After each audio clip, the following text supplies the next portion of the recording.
اشراف کرام سے یہ ہمیں ملتا ہے. حضرت سیدنا عمر بن خطاب رضی اللہ تعالیٰ عنہ یہ کیا کیا کرتے تھے؟ رات کو اپنا رجسٹر ایک بنا لیا تھا، تو رجسٹر بنا کے ہفتے میں اپنی جان پین کیا کرتے تھے. دیکھتے کہ عمر بتا، دیکھتے کہ تو نے آج ہفتے میں کتنے اچھے اعمال کیے، اپنے رب تعالیٰ کو کتنا راضی کیا ہے، اپنے رب تعالیٰ کے حکموں کو کتنا بجاور کیا.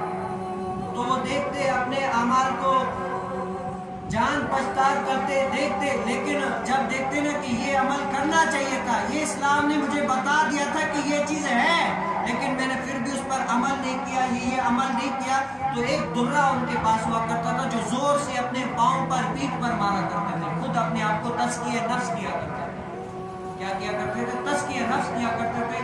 کہا کہ تجھے پتا بھی ہے کہ یہ چیز بری ہے، پھر بھی تو عمل میں لا رہا ہے. تو وہ عمر بن خطاب اپنے پاؤں پر پیٹھ پر جو ہے نا وہ درے مارا کرتے تھے. اور تاریخ گواہ ہے کہ جب اس دنیا سے ظاہری دنیا سے بات آ رہے نا، تو غسل دینے کے لیے جب کپڑے اتارے گئے تو ان کی یہاں پر اور پاؤں پر درے کے نشان ہوا کرتا تھا. اب آپ سوچیں وہ عمر ہو کر بھی اپنے نفس کا تزکیہ نفس کریں، اللہ تعالیٰ کی بارگاہ میں آ کر سوچیں کہ میرے علم میں اتنی بات آ گئی ہے لیکن میں عمل نہیں کر رہا. وہ سوچیں تو میں اور آپ کس کھاتے میں، میں اور آپ کس کھاتے میں.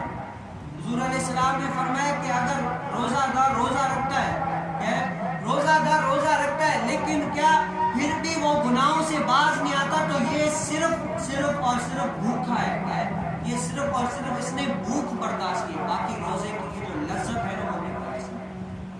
روزہ رکھنا، روزہ صرف اسی کا نام نہیں ہے کہ صرف بھوکا پیاسا ہے.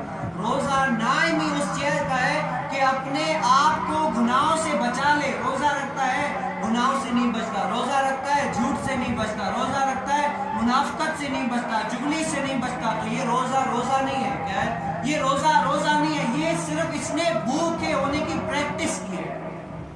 روزہ رکھنے کا مقصد یہ ہے کہ اپنے آنکھوں کا بھی روزہ ہو، اپنے دل کا بھی روزہ ہو، اپنے گمان کا بھی روزہ ہو، اپنے جسم کا بھی روزہ ہو، تب روزہ ہے. صرف روزہ رکھنے سے صرف اپنے پیاسا رہنا، بھوکا رہنا، یہ روزہ نہیں ہے. تو میں اور آپ کیا کریں کہ ہم روزہ رکھیں تو اپنے آپ کو گناہوں سے باز رکھیں. اگر ہم گناہوں سے بچ نہیں رہے نا تو ہماری یہ ایک رجسٹر ہمارے لیے تیار ہو رہا ہے، وہ کہ جو تیرے علم میں بات تھی اس پہ پھر بھی عمل نہیں کیا، یا تو ڈھیٹ بنتا رہا، یا تو اللہ تعالیٰ کے عذابات کو ہلکا سمجھا. کیا سمجھا؟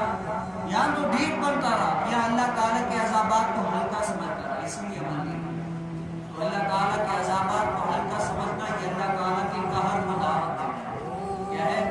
اللہ تعالیٰ کے عذابات کو دعوت